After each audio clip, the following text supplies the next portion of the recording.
આજે રૂપિયામાં સારી મજબૂતી સાથે કામકાજ જોવા મળ્યું। ડોલર સામે રૂપિયો એક સમયે 86ના સ્તરની નીચે ઉતર્યો છે, જેથી રૂપિયા માટે આ 2 વર્ષમાં સૌથી સારું સપ્તાહ છે। રૂપિયામાં મજબૂતીની વિગત લઈએ સહયોગી આરતી મહેતા પાસેથી। આરતી, રૂપિયામાં કયા કારણે મજબૂતી જોવા મળી છે? રૂપિયાની વાત કરી લઈએ તો ઇક્વિટી બજારની જેમ રૂપિયામાં પણ આ સપ્તાહ એક સારું સપ્તાહ રહેતું દેખાયું છે અને લગભગ 10 સપ્તાહના ટોચ પર રૂપિયો આપણને પહોંચતો દેખાયો છે।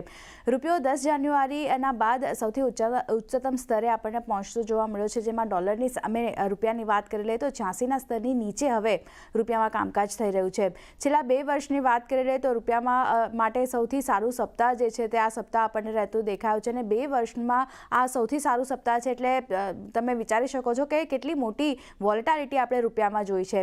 છેલ્લા 5 દિવસમાં રૂપિયામાં 1% મજબૂતી પણ આપણે જોઈ છે, એટલે આ સપ્તાહ દરમિયાન ડોલર સામે રૂપિયો લગભગ 1% મજબૂત આપણને થતો દેખાયો છે।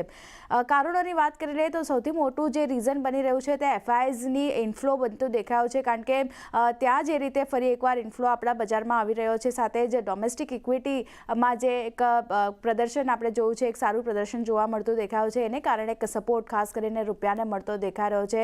બીજી બાજુ રૂપિયામાં જે ક્રૂડની અસર પણ આપણે જોઈ રહ્યા છે, કારણ કે ત્યાં પણ એક દબાણ આપણે જોયું હતું, તો ક્રૂડની એક અસર પણ રૂપિયા પર બનતી દેખાઈ રહી છે। એફઆઈએસ તરફથી જે ઇન્ફ્લો આવી રહ્યો છે તેની અસર પોઝિટિવલી રૂપિયો આપણને બતાવી રહ્યો છે, પણ આ જે તેજી આવતી દેખાઈ રહી છે રૂપિયામાં, તેને કારણે આરબીઆઈના જે ફોરેક્સ સ્વેપમાં છે, જે આવતા સપ્તાહે આપણને થતું જોવા મળશે, તેને ખાસ કરીને જોર મળતું જોવા મળશે અને આવતા સપ્તાહે આરબીઆઈ 10 બિલિયનનું ફોરેક્સ સ્વેપ ઓપ્શન જે છે તે અહીંયાથી કરતી જોવા મળશે, જેમાં રૂપિયો જે નરમ થયો છે, નબળો પડ્યો છે, તેની ખાસી એવી પોઝિટિવ અસર અને કહી શકાય કે મદદ જે છે તે આરબીઆઈને થતી આપણને જોવા મળી શકે છે। પણ આ જે ડોલર સામે રૂપિયામાં રિકવરી આવી છે, પોઝિટિવિટી આવી છે અને 2 વર્ષ બાદ આપણે એક સારી મુવમેન્ટ આપણે જોઈ રહ્યા છીએ રૂપિયામાં, તે હજી આવનાર થોડા દિવસો માટે યથાવત રહેતી દેખાઈ શકે છે। આભાર આરતી।